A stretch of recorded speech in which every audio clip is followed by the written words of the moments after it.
Hi நண்பர்களே, நான் உங்கள் நெல்லை வேலு. நண்பர்களே, இன்னைக்கு இந்த பதிவு யாருக்குன்னு பார்த்தீங்கன்னா மலை அண்ணாமலடா அப்படின்னு சொல்லி டயலாக் பேசுறது தெரியும் எல்லாருக்குமே. நம்ம சூப்பர் ஸ்டார் ஒருத்தர் இருக்கார் அப்படின்ட்டு.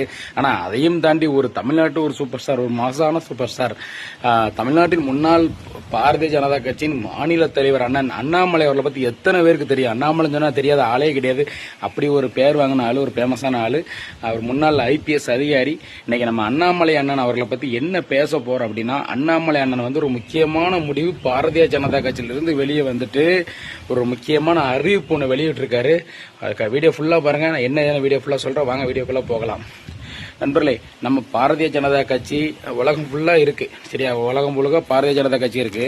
ஆனால் தமிழ்நாட்டில் பாரதிய ஜனதா கட்சி அப்படின்னு ஒன்று இருக்குங்கிறத வெளிக்கொண்டு வந்து மக்களுக்கு வந்து பாரதிய ஜனதா கட்சினா இப்படித்தானோ அப்படின்னு வெளியே கொண்டு வந்த மனிதர் வந்து பார்த்தீங்கன்னா நம்ம முன்னாள் தமிழ்நாடு மாநில தலைவர் அண்ணன் அண்ணாமலை அவர்கள் தான். ஏன்னா அந்த அளவுக்கு அரசியலில் அவ்வளோ கஷ்டப்பட்டு பாரதிய ஜனதா கட்சியில் வந்திருக்காரு. பெங்களூரில் சிங்கமாக இருந்தவர், IPS அதிகாரியாக சிங்கமாக இருந்து வந்த ஒரு மனிதர். அப்படிப்பட்ட ஒரு நல்ல மனிதர். உண்மையாகவே அவரை சொல்றதுக்கு எனக்குலாம் வந்து வார்த்தையே இல்லை.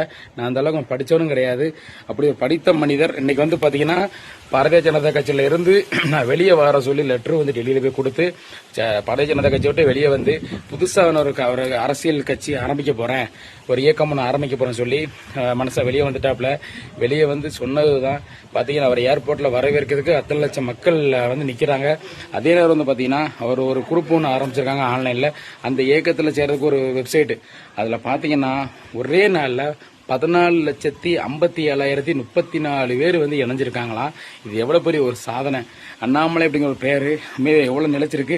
அது மட்டும் இல்ல, பாரதிய ஜனதா கட்சியில இவர் வெளியே வந்ததுமே, அண்ணாமலை வெளியே வந்ததுமே, அதுல இருக்க மாநில துணைத் தலைவர்ல இருந்து, செயலாளர்ல இருந்து, பொருளாளர் இருந்து நிறைய கட்சி நிர்வாகிகள் எல்லாருமே வெளியே வந்து நம்ம அண்ணாமலை இயக்கத்துல வந்து சேர்ந்துட்டு இருக்காங்களா. இப்போ வந்து இதுதான் ஒரு பெரிய ஒரு பேர் இடியா இருக்கு.